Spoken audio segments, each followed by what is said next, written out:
I'm Heather Bosch at the World Trade Center. Where the Twin Towers collapsed into the ground, you now hear construction. My proposal was to take the site and bring it up to grade. Architect Michael Arad and his team have brought the ground back to street level, adding 2 massive reflecting pools in the tower's footprints. Well, I think it comes to life with the water. It's so vast to look at, it's almost overwhelming. This is meant to be a powerful moment. The pools are surrounded by the names of those who died in the attacks. Underneath this memorial is a museum. The museum will be telling the story of the what happened, the why, and what does it mean through artifacts. Joe Daniels, president of the National September 11th Memorial and Museum, says the artifacts range from a piece of steel bent by the airplane's impact to pictures from office desks. It's meant to say from a big and small scale, this is a very human story. And the story continues. Half the 16-acre site is dedicated to the museum and memorial. On the other half, 4 buildings are taking shape, including One World Trade Center. It is also itself a symbol. It's a commercial building. It's being filled with businesses, just like the World Trade Center was. We will both remember what we lost. Even in that memory, we will rebuild even higher than we were before. Heather Bosch, CBS News, New York. September 11, 2001. Newlywed Monica Eichen's husband calls her from his office on the 84th floor of the World Trade Center South Tower. He was very calm, and he said, everything's under control, everything is fine. They said to stay where we are, But the tower next to his has just been hit by a commuter plane.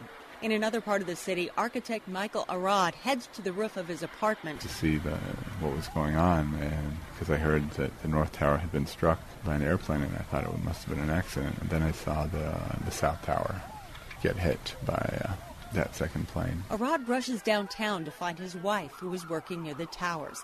It would be nightfall before Eichen would understand her husband's fate. I heard something. I went to the door. I opened the door and I jumped up. I put my legs around him, and he said everything is fine. I'm in a good place. I'm fine. And, I woke up feeling, oh my God, he's gone. Eichen is among the many families who never got remains back to bury. She worked to preserve Ground Zero, seeing the site as their final resting place.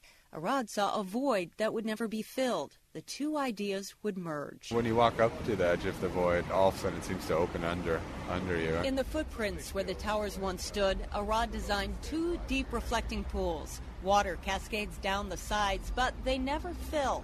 Around the edges, the names of those who died in all of the separate terror attacks of 9/11 and in a 1993 bombing at the towers. What you see during the day are really these shadows that form the names. And at night, it's light. So the names will actually be lit at night. From within. A place to reflect, to remember, and for this 9/11 widow to find some peace. He's home finally. He's home. He's home. He's there. I know where he is. I know where his spot is. So exciting. Heather Bosch, CBS News, New York. This native New Yorker vividly remembers 9/11. Especially when the buildings came down. That was one of the most hurtful things. It hurt deep. This local kid talks about his family's response to the attacks. My parents did donate and they tried to help out. And he remembers what happened next. A bunch of people called me Osama when I was younger. Both Muhammad Haq and Ayub Suleiman, I do feel a little bit of discrimination, are Muslim. While nearly a decade has passed since 9/11, we continue to see a steady stream of violence and discrimination targeting Muslim, Arab, Sikh, and South Asian communities. Thomas Perez, an assistant U.S. Attorney General, says Muslims make up less than 1% of the U.S. population, but 14% of the Department of Justice's religious discrimination cases. Yeah, I feel I can say that I'm a Muslim. Sabur Wali, who prays at the Islamic Cultural Center of New York, says discrimination isn't always obvious. But the point is that you still have, the undercover haters. Suleiman explains. You could be standing outside in front of a mosque somewhere, getting ready to go make prayer or whatever, and then cars will come through the block, and people look at you, and you say to yourself, these people are looking at us like we're terrorists. Are they angry or afraid?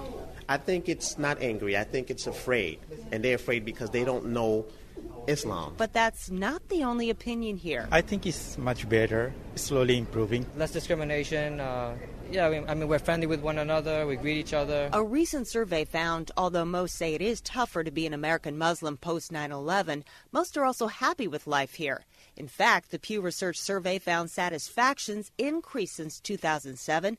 That's despite controversy over a mosque near Ground Zero and a congressional probe into whether terrorists are recruiting American Muslims. I met with people whom I never knew before because of 9/11. Omar Abu Namus is the imam, the religious leader here.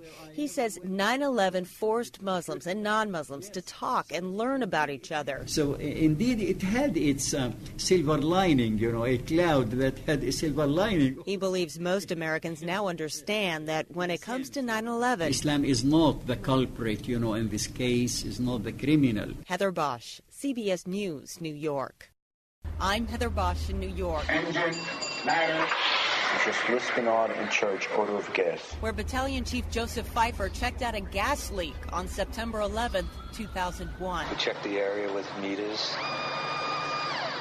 and it was kind of routine. This documentary by the Naudette brothers captures the buzz of a low-flying airplane. It was heading for one of the Twin Towers. We knew that this was a terrorist event. You knew it wasn't some kind of bizarre accident? No, this was a beautiful, clear summer day, and we saw the plane actually aim for the building. Transmit a third alarm. We'll have the staging area. We evacuated people from the building, and that's both the North and the South Tower, and we started a rescue plan for those that couldn't get out on their own. Battalion 1 to Division 1. But communication problems complicated a growing disaster. There were two planes. I saw the second one hit. When the smoke cleared and we walked back to the site, we saw the skeletons of the building, and we knew that many people were lost. Including Fire Lieutenant Kevin Pfeiffer, the chief's brother. You had to be there. I was there. I gave orders to a number of people that didn't come home. Current Fire Commissioner Salvatore Cassano. They knew that they were going to be for the worst fire that they've ever been to. Nobody walked away. But the price was high. Hundreds of first responders died, 343 from the New York City Fire Department alone. And every day I walk into this office, those people motivate me. This is the fire department's new operations center. Pfeiffer is now chief of counterterrorism and emergency preparedness. He showed me a room that looks like mission control at NASA. The radios, TV screens, computers, and other equipment are the department's eyes and ears. That's exactly what it is. How do we connect to people that have information in real time, and how do we share that information with the commanders at the scene? Information can be quickly shared within the fire department and with other agencies. In addition, September 11th told us that not only are we going to be first responders, we're going to be first preventers. Commissioner Cassano says first responders receive counterterrorism training. Go, make your way up the block, please. That, plus a campaign encouraging people to report anything suspicious, is credited with stopping a car bombing attempt in Times Square last year. And what's learned here, whatever we learn in New York City, we're going to share with the fire service and any law enforcement agency that needs it. Is shared throughout the country. To ensure that never happens again. Heather Bosch, CBS News, New York. They survived the unimaginable. It was like thunder in the house. And it sounded like a train coming through. All you could hear was bam, bam, bam. People were crying. There was kids screaming. And scariest thing I ever seen. These are not survivors of the 9/11 attacks, but of the May 22nd tornado that tore through Joplin, Missouri. And there's nothing there. It's gone.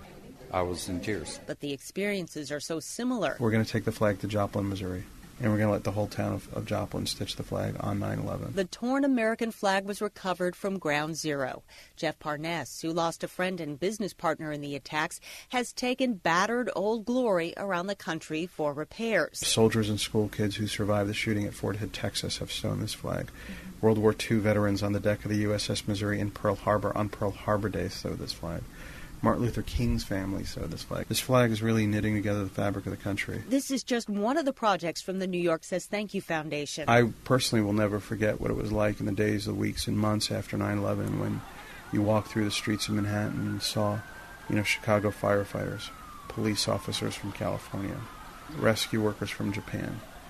Wherever you went, there were people that went out of their way to be here for us. Parness struggled with how to say thanks until his son Evan heard about a California wildfire. There was a story on the news how a girl, she lost all of her stuff in the fire. Including her toys. Evan, who was 5 at the time, decided she needed new ones. Kids usually, they see the world in a way that not how are we going to send toys across the country, but we have to send toys across the country. I challenged them to collect toys from all the kids in our apartment building.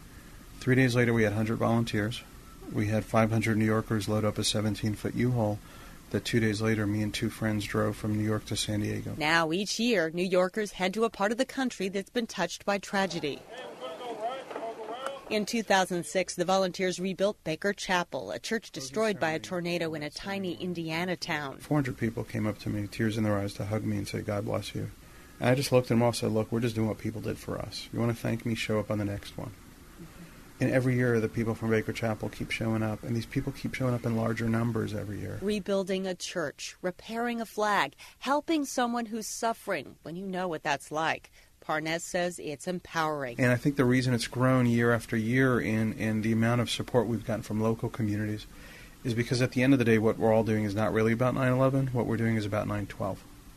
And about honoring that sense of spirit and kindness and volunteerism and unity that's so much more powerful than the tragedy that happened the day before. Heather Bosch, CBS News, New York.